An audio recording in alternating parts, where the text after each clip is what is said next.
Hello everyone, my name is Lindsay Thurman and this is how to design a PowerPoint presentation. The ability to simplify means to eliminate the unnecessary so the necessary can speak. When I started doing this project, I got very frustrated.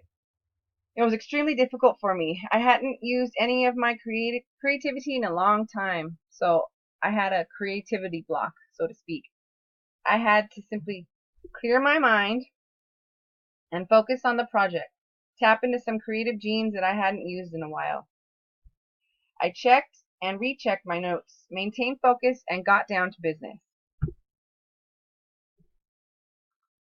Remember, simplicity can be obtained through the careful reduction of non-essentials. As you design your slides, keep the following concepts in mind: subtlety, grace, and elegance. While simplicity is goal, it is possible to be too simple. The job is to find out the balance. Only by approaching presentation and presentation design with a completely open mind can we be successful. No matter how hard it may seem or how defeated you may feel, it is not that serious. You just have to relax and create. Thank you so much for your time.